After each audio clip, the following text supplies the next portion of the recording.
Hello you and welcome to some kind of Fox content and welcome back to Will, a Wonderful World, where we, as a god, help shape the fate of people. And in this one, I think we're gonna head over into these unknown people. In the last one, we dealt with Jimmy and Li Wen, and I think we also did Wen Xiaoren.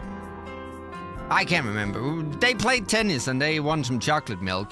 Now, we got new people to meet.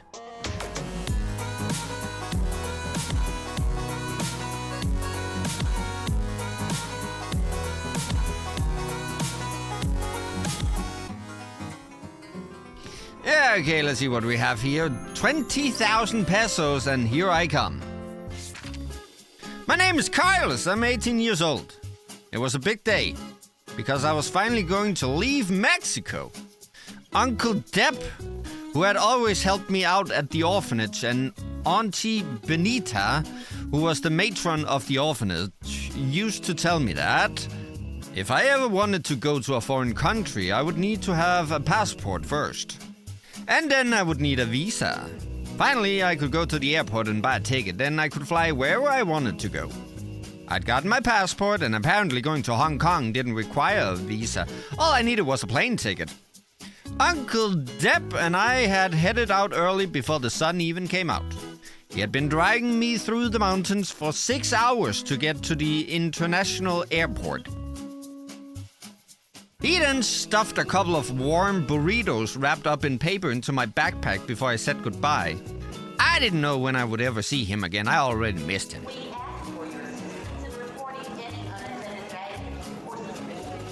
Okay, I walked into the airport and I couldn't help slowing down in admiration. The place was so big. No wonder the tickets were so expensive. I needed to ask someone to tell me where I could buy a ticket. I bumped into another man. The 3 boxes he was carrying all fell to the ground. I helped him pick up the boxes and stack them. I hope nothing inside got broken. The man was wearing a pair of glasses with golden frames. He seemed like a nice person. He took the boxes out of my hands and was not mad at me at all. He just nodded and walked away. He was really nice. Even though there were signs in the airport, I couldn't read many of them. I walked around twice before I found the ticket counters. A ticket cost over 10,000 pesos, just like Uncle Deb had told me. I had all of my savings with me, including the money my parents and sister had left me, as well as what I had earned doing part-time jobs. It was only a little over 20,000 pesos altogether. However, something terrible had happened. I couldn't find my wallet. It's probably the guy with the boxes. Maybe he took him. I clearly remembered checking to make sure that I had it when I left. Maybe I had dropped it in Uncle Deb's car. I ran outside the airport. I saw the man that I had bumped into earlier. He was still wandering around with those 3 boxes. Was he lost? But I didn't have time to worry about him. I had to go and check and see if Uncle Deb had already left. I couldn't find him anywhere outside the airport. He probably had headed back. I had to walk towards the mountains all along the road that we had arrived on. I had my backpack on, feeling awful. It wasn't a popular road and it was already too late. There was no other cars in sight. I hoped that I could get a ride tomorrow morning. Lord, why was I so unlucky? What is Mexico? It's a big country in the west. West? To our west? My west or your west? Do we live in the east? No, of course not. We don't live in their world, so there's no east or west to anywhere. The Earth is a round planet, so east or west is all relative. Relative? I don't have any relatives as far as I can remember. You're not making any sense here, Mr. Doc. Do you mean that the Mexican people would say that their own country is in the West too? Now she's confusing me too. Oh, by the way, the writers of the earlier letters, are they from China? I always feel a strange sense of closeness when I think of China. Mexico feels a little more distant to me. Why would that be, Mr. Talking Dog? I guess more people write to us from China, maybe? I hear that Chinese people are all over the earth. There are a lot of them in every country. Really? So is this letter written in Chinese too? As well as the earlier ones? Because they all look the same to me. Oh, no, this is our language. In fact, the people who wrote to us came from many different countries and they would use different languages. But once we receive them, they are all automatically translated into a language that we can understand.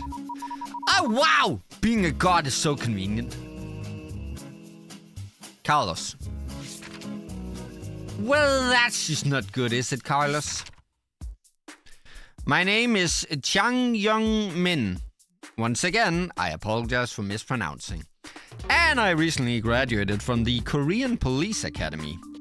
I'm 23 years old. It was my first day reporting to the Busan Police Precinct. I hadn't realized that I had overslept until my Sir Potty alarm clock had gone off for the 10th time. That Sir Potty here is really popular, it seems.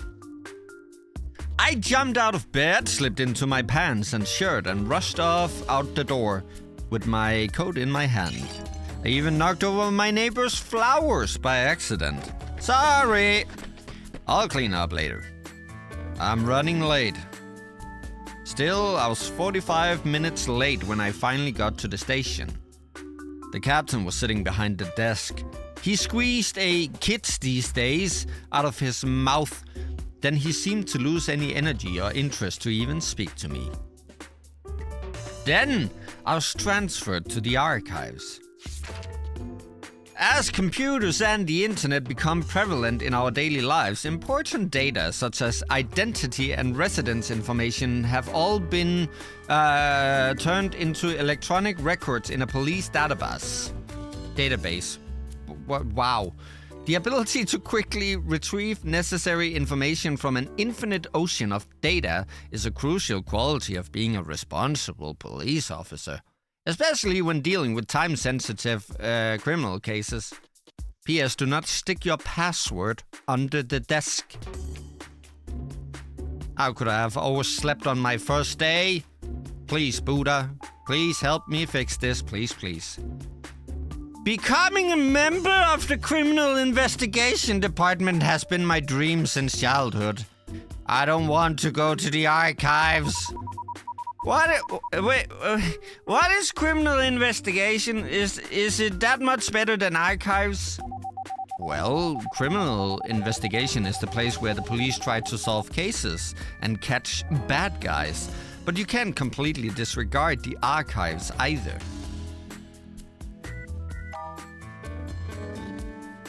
Whoops. No. Oh, good. I forgot his name. Okay, start. Let's see if we can fix this. So I bumped into another man. Okay, well, I guess you get to bump into another man.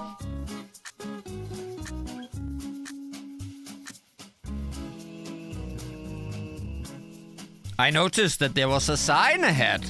Although I couldn't read it, I had a feeling that it must be pointing to the ticket counters.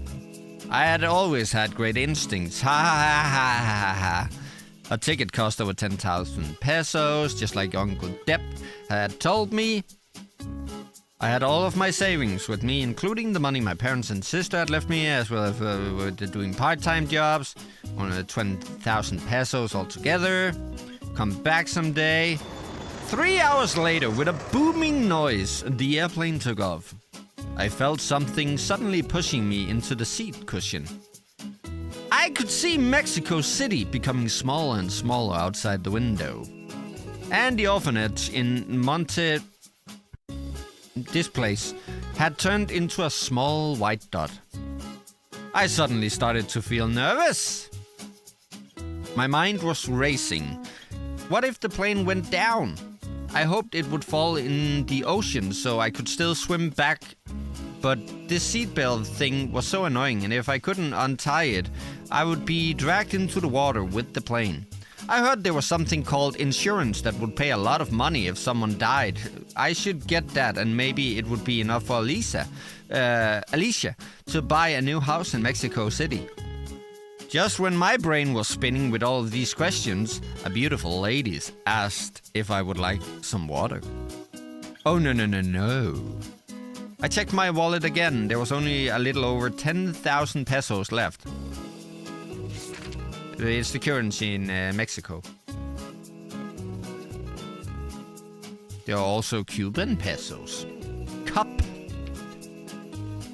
I heard everything was really expensive in Hong Kong. I must save up before I find Alicia. Alicia, sister, I'm coming to find you. The Lord will bless us. Well, I'll do my best. I hear the voice of a woman screaming in the crowd. Stop him! He's got my purse!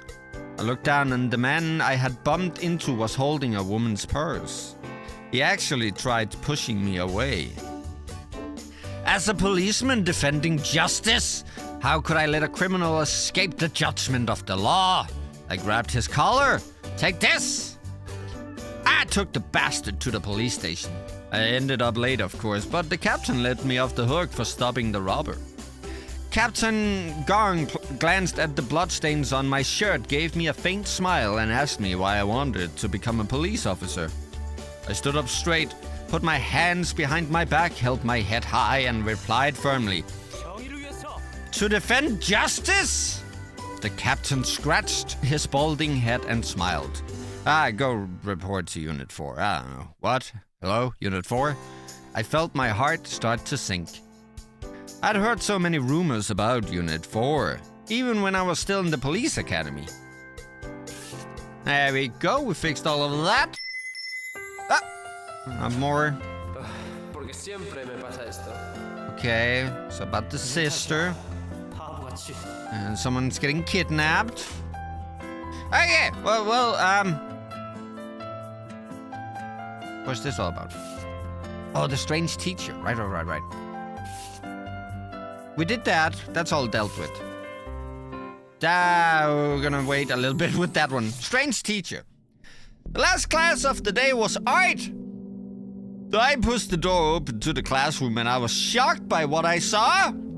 What was happening? The room that usually had only a dozen people in it was now almost full.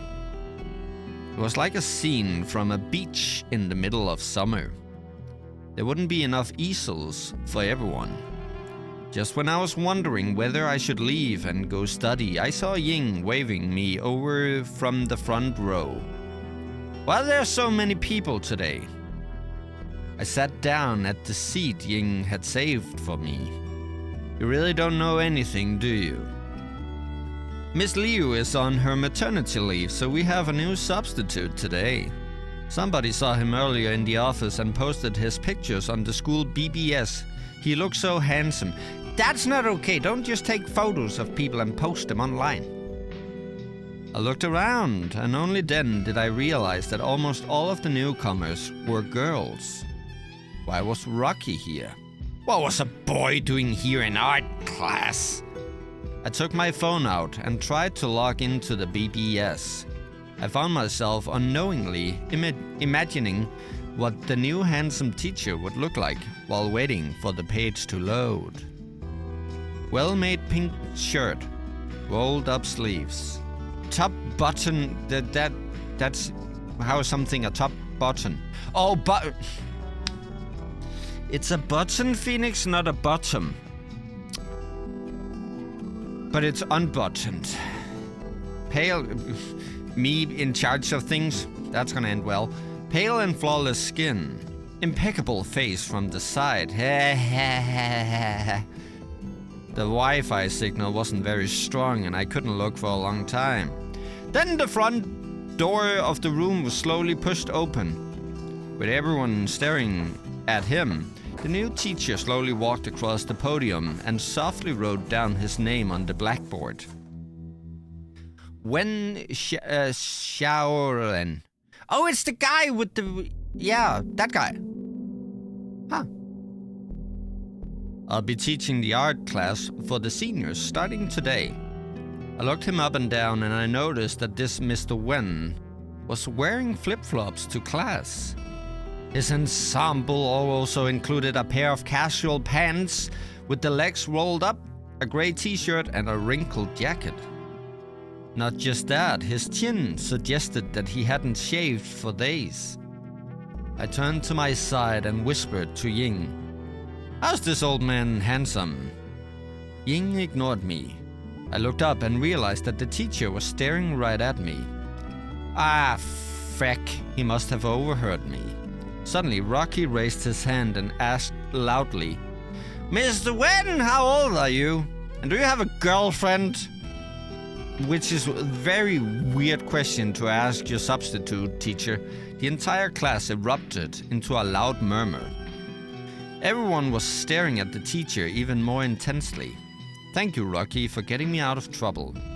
Mr. Wen slowly took off his jacket and laid it on the back of the chair next to him. 35. The girls immediately began whispering to each other. His response certainly had intrigued everyone even more. Rocky, however, didn't seem to be satisfied with the answer. Mr. Wen ignored the commotion in the room and took a banana-shaped statue out of the accessory cabinet. People with an easel began to prepare their paper. The ones without one took out their sketching pads. The class was going to be over soon. Near the end of the class, Mr. Wen said he would like to pick an assistant for the class. Anybody who was interested could stand up and nominate him or herself. However, he would need to check his or her sketch. Ying stood up. How brave. Mr. Wen walked over and picked up the sketch. He shook his head and tore it into two halves. Rocky stood up from his seat. I stood up from my seat too. Everyone stood up. We don't know why, but everyone was standing at some point. And then the bell rang. Ying was sobbing, and I was completely in shock too. Not only did Mr. Wen tear up her sketch, he even said to her, "Are you serious? Did you seriously just draw something like that? I will not tolerate this kind of thing in my class." We were just some regular high school students. We were not in an art school. Are you serious? Rocky jumped right in front of the teacher. I tried to stop him, but it was too late. Rocky punched Mr. Wen right in the face. Mr. Wen, however, did not react, despite having just been hit by a student. He simply gave Rocky a glance and walked out of the room without saying a word. Rocky, he was always so self-righteous. The only thing more important in his life might be his ball games. I bet if the bell had rung and the class had been over, he wouldn't have bothered and would have gone off to play basketball. Okay, so we need to put the bell ringing before all this. After that, Mr. Wen never came back to class. Maybe somebody filed a complaint about him, or maybe I'd always had a feeling that he didn't look like he wanted to be a teacher. The next art teacher always dressed impeccably well. He was also incredibly dull. Li Wen. Okay, so I need to put the bell needs to ring before yeah. So, there we go.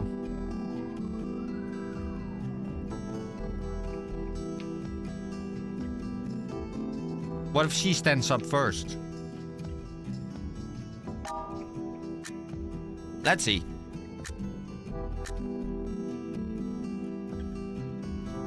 Completing shock. Sketch to her. Are you serious? My kind of class. We're not in an art school. Are you serious? Boring! Rocky picked up his basketball from under his seat, casually walked out the classroom and disappeared into the after-class crowd that was filling the hallway. Other people were leaving as well while talking with each other about what had just happened. Nobody ever mentioned picking an assistant ever again either. I walked with Ying on the track field and told her dozens of jokes until she finally felt a little better. That old man. Not only did he dress terribly, his temper was even worse. How could the school hire such a person to be a teacher? A rank? No. No. So... what if he picks up the paper after they stand up?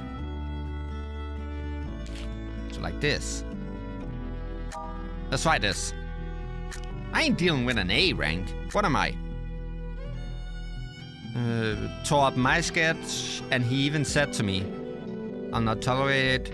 Ying was frightened and she sat back down. I was in complete shock and my nose started to feel stuffy. Was that really necessary? Ha ha ha, you idiot. Rocky loudly jeered. That bastard. I made a face at him. That became worse! Oh, for piss's sake.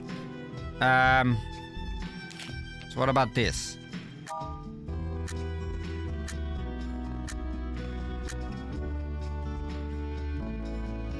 Tore up Rocky's sketch and said, why don't you bring this to the class next time so everybody can practice with it?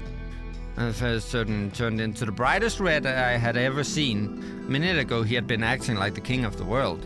What did he draw exactly? With the you that does things. With the punching. Well. Did the bell not ring?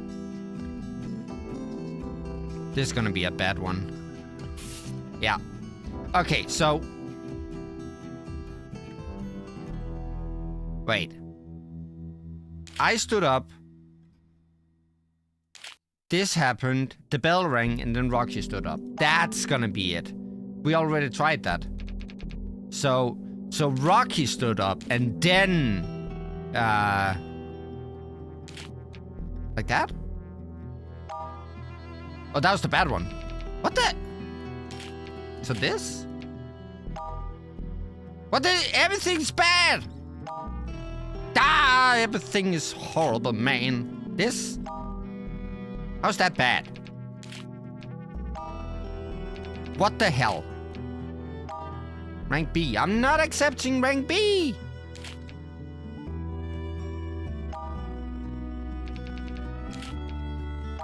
There's something wrong here. Rocky stood up, the bell rang. Rocky stood up, then I stood up, the bell rang.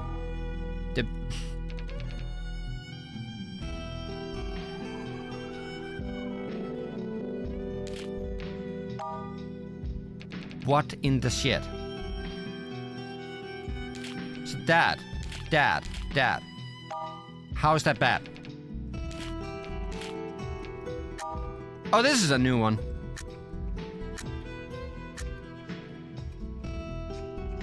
Ying was sobbing and I was in complete shock too. He tore up her sketch. I couldn't control my anger. Mr. Wen, you are way out of line. You need to apologize to Ying. Mr. Wen gave me a glance and picked up my sketch. Boring. Basketball disappeared into the hallway. Other people were leaving. I collected my stuff into my backpack, getting ready to leave. You stay and clean up the room. What? I stopped what I was doing and looked at Mr. Wen in disbelief. He handed my sketch back to me. After all, you are my assistant for this course now. He turned away and walked back to the front of the classroom. I then realized that everyone who was still in the room was staring at me. Everyone looked like they were gawking at a circus monkey on the streets. What the hell? I had no intention of being a freaking assistant to that guy. Ying put her arm around my shoulder. Congratulations. Let me buy you some dinner sometime, you poor kid. Ha ha ha. I burst out laughing. Well, whatever. Ha ha. That's a good one. There we go. Finally. First try. No one saw anything. I got more mail. Okay. Oh, more tennis for Jimmy. But... how much time do we have? We have plenty of time. So, you know what? We can do... Did I do this? Yes, I did. What does this mean? Is this just a... Yeah, I think this is just the stories that I have unlocked. Tennis in the alley? Oh, hell yeah. Let's go. My name is Jimmy. I'm a transfer student. This was because I had a serious crush on a girl here. Just a few days ago, I was fortunate enough to be her partner in a doubles tennis match. I embarrassed myself. What a great first meeting on my first day at the school. At first, I was so thankful that I thought the goddess had finally smiled upon me. Yet, I was totally embarrassed because I had never ever played tennis before. After that happened, I made up my mind. I was determined to improve my tennis skills, just in case I had another chance like this. I adjusted the serve speed of the ball machine, walked back to the baseline, raised my racket and got ready. In order to get better, I had bought a season membership at a club. I even finished watching all 178 episodes of the Kid of Tennis anime. I had complete faith in myself. I believed I could make it work with this time. The next time I got to play with her, I would show off my kick serve, my pickup volleys, my drive D, and even my zero-style slices to her. Didn't we say in the last one that all the things in anime are like BS and lies? Why is he still... Okay. And she would look at me with admiration. Ah ha ha ha ha. The ball machine shot the ball without a pong. The ball was flying at 140 kilometers an hour. Yeah. What a sneaky little machine. How dare it serve the ball when I wasn't paying attention? Oh gosh, my wrist really hurts. The doctor said that... What is... Are we playing tennis with like concrete balls? Everyone is getting so hurt. Either the tennis balls are like solid gold or Jimmy is very fragile. The doctor said that I had hurt my tendon. I needed to rest my right hand for at least a month. He said I should not even use a mouse, not to mention playing tennis. No! Doctor, I want to play. My dear goddess of fortune, if you can hear me, please heal my wrist. If it's necessary, I'll even swear off video games for a month as a sacrifice to you. Please, Jimmy. I think we can work with this. I'm Lee Wen, a senior at Ying. For class, so I had to stay after class and clean up the art classroom. I tried to sneak a few peeks at this strange teacher while I was reluctantly mopping the floor. He was looking over the sketches that had been left in the room one by one and tore them all apart and throwing them in the trash. It was just the two of us in the room. Neither of us was talking. Hey V, how was your first day? It was my homeroom teacher, Mrs. Yang, who burst into the room and broke the silence. She said hello to me and held on to Mr. Wen's arm like a little girl. According to what I have heard from Ying, Mr. Wen and Mrs. Yang went way back. It was also Mrs. Yang who had recommended Mr. Wen for the newly vacant teaching position. Oh, so Mrs. Yang is the friend. The beautiful Mrs. Yang was said to be notoriously hard to get. Many male teachers in the school had allegedly been turned down by her. Was she involved with Mr. Wen? I grabbed the trash can and deliberately left the room. When I got back, there was no one there anymore. Someone appeared to have already replaced the barrel for the water dispenser too. It seemed that I couldn't finally go home, yay. It was starting to get dark when I finally finished cleaning the classroom.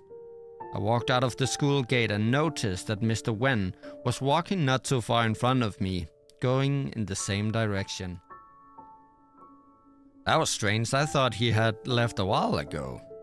I didn't want to talk to him, so I stayed behind at a distance, quietly watching his back. Such a bad-tempered and terribly dressed man. How exactly did he become a teacher again? Before I knew it, Mr. Wen had walked into the dark alley that led to my place. However, as soon as I stepped into the alley myself, I suddenly felt that something was wrong and I immediately backed out. Mr. Wen had been stopped by two men, one in front of him and the other behind him. The one facing my direction was wearing a tank top. He flashed a pocket knife in Mr. Wen's face. I hid behind the corner and tried to peek around it. Mr. Wen took out his wallet and handed it over without any resistance. That was smart, I thought. Better safe than sorry. The tank top guy fiddled with the wallet for a while, then slammed it on the ground. 20? Do you think I'm a fucking beggar? He punched Mr. Wen in the face. It seems like Mr. Wen has a very punchable face. Mr. Wen stumbled back and bumped into the guy behind him. He was still not resisting.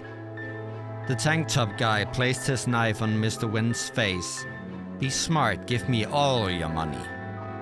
Judging from the look on his face, maybe that 20 yuan really was all Mr. Wen had. We were too far away from the main street and there was no one else around who could help. I suddenly had an idea. I took my racket out of my bag and grabbed a tennis ball. This was the time to test the result of all my nightly practices. Ball toss, backswing. Please hit the target, please. The ball was flying at a speed of 180 kilometers an hour. A gust of wind suddenly swept by. The ball was blown off its path by the wind and it missed the target. Instead it hit the back of Mr. Wen's head. Gosh, Mr. Wen's head is taking some punches here. Mr. Wen fell to the ground with a thud like a brick. What are these tennis balls made out of? I know that they're flying at 180 kilometers an hour, but aren't they like fluffy, hollow balls? Listen, I have taken badminton smashes to my forehead. They fly at like twice the speed. It hurts, sure, but I don't need a fucking like ambulance. Everyone that has been hit by a tennis ball has gone unconscious. The two men noticed me and they seemed to be just as shocked as me. They must have thought I wanted to kill the man lying on the ground for some reason. The tank top guy took one step towards me. I began to picture how they would force me into the corner, pull a chainsaw out from behind them, and cut me to pieces. Oh no, I couldn't stay here any longer. I was about to become a Papa Roach song. I'm sorry, Mr. Wen. I screamed silently in my head and ran away with my hands covering my face, cause that's absolutely gonna help in a situation like this, leaving Mr. Wen there by himself. Next day, Mr. Wen did not come to class.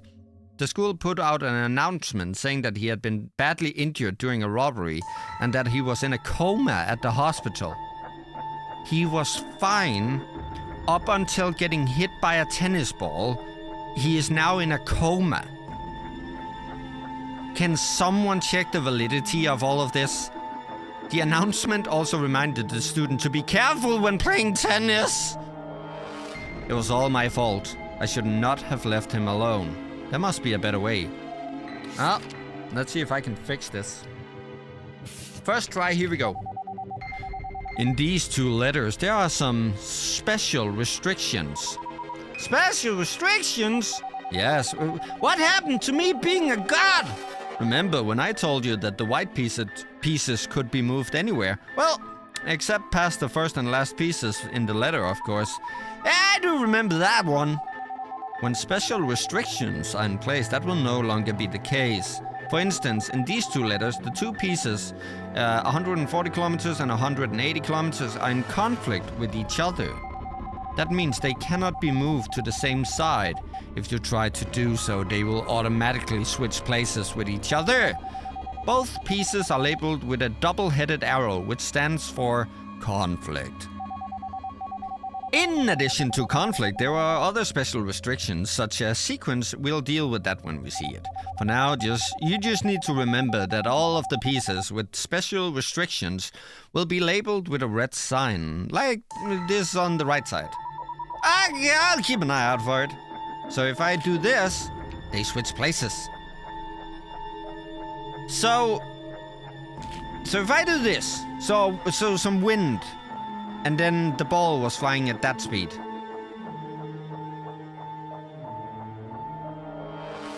I think I fixed it. Wait, no. Because then he's gonna... Wait. Right? Right. No. What the... Okay, fine, I'll switch them. That ain't gonna fix anything. What are you on about? How's that bad? Before I realized it, the ball had hit me right in my forehead, so now I took it straight to the face, 40 kilometers an hour faster than the one that hit me before. This guy, Jim, is dead. It was so fast that it would be sure to cause serious damage if it hit someone. Didn't it just hit you right in the forehead? And it would be worse if it hit someone in the head? In any case, I don't remember anything afterwards. They told me that someone else practicing at the court had called an ambulance for me. I'm Googling tennis after this. There are good people in this world, I suppose. Or it must be because I had been such a great person every day. For all one day that I have been here, that must be what they call good karma. The ball was blown off its path by the wind and fell softly to the ground. Mr. Wen noticed me. So did the two robbers. The tank top guy took one step towards me. Forced me into a corner, chainsaw, cut me into pieces. Oh no, stay here any longer. Mr. Wen, you can fight them. I believe in you. I screamed silently in my head and ran away with my hands covering my face, leaving Mr. Wen there by himself. Next day, Mr. Wen came back to school. He didn't seem hurt either.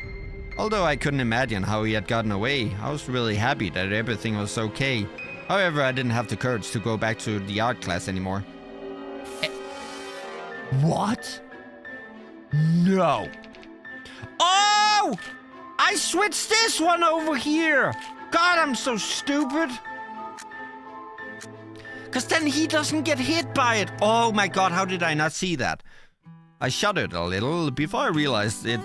The ball was already right in front of me. I was so startled that I had to awkwardly block the ball with the racket. And I accidentally hit the sweet spot. It actually felt really great. Wait, had I just hit it? Yes, I had! I had just hit an underspin shot. A technique in tennis where the ball is hit by slicing downward at the contact point, forcing it to have a backspinning rotation. Well, here is if you want to see what a backspin is. Or an underspin. Oh wow, I had learned how to hit an underspin shot. Banzai, banzai. I jumped up and down with excitement. People nearby were shooting me admiring strange looks. I got hit by them. I was in a coma for months. Everything hitting anyone is hospital right there. What does banzai mean? Was he hurt? I think banzai means like yes or yay or go or something like that. No. There we go. No, banzai is a Japanese phrase. It means hooray. Although, based on my observation, lots of people outside of Japan use this word as well. They are from many different countries and most of them are men. Oh, and they share another common characteristic. What is that? They're all single. Single? What's wrong with being single?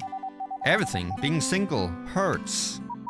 Ha! In the end, banzai still means hurt, right? See, banzai means being single. And being single means hurts. This is very straightforward.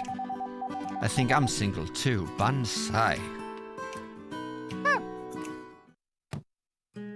The ball hit the forehead of the tank top guy.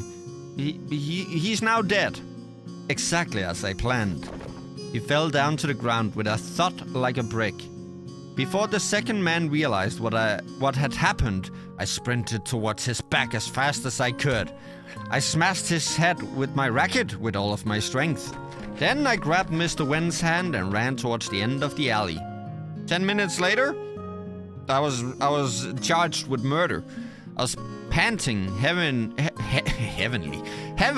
and realized I had already run all the way back to my apartment building. Oh, and I was still holding Mr. Wen's hand. Mr. Wen, excuse me. This is where I live. I quickly let go of his hand. Well, I might as well do a home visit then, shall we? No, that's weird. Home visit? For a senior? By an art teacher? Mr. Wen, actually, there's no one else home. I walked in front of him and explained. That is creepy behavior. You need to go back to your place, Mr. Wen. Do your parents always work late? Mr. Wen looked up at me while climbing up the stairs. The sunlight coming through the windows in the hallway was making him squint. No, I live alone. I stopped in front of room 413, but Mr. Wen didn't follow me. He stopped in front of room 414. He pointed to the door next to him with his thumb and smiled. I suddenly remembered. The first day after I had moved in, the manager, Uncle Sun, had told me that a very famous artist from abroad had been living in the apartment next door. So that was him? We had actually met each other before. There we go. I'm doing so well. Okay, oh, we can quickly with this one. Wait. Slowly. Oh, we already did this. Oh yeah, cause with this one. Oh, well, in that case, I think we have helped enough people. We actually dealt with every single person we know about so far. So we got Chang, Carlos, Jimmy, Lee, and Wen. Okay. In the next one, it seems like we will be dealing with a kidnapping and something about his sister. Jimmy, he's playing tennis still. And then something here, and there's no more mail. So in the next one, my sister case kidnapping. But for now, thank you so much for watching. I hope you enjoyed it. And I hope to see you in the next one. All right, I'm out.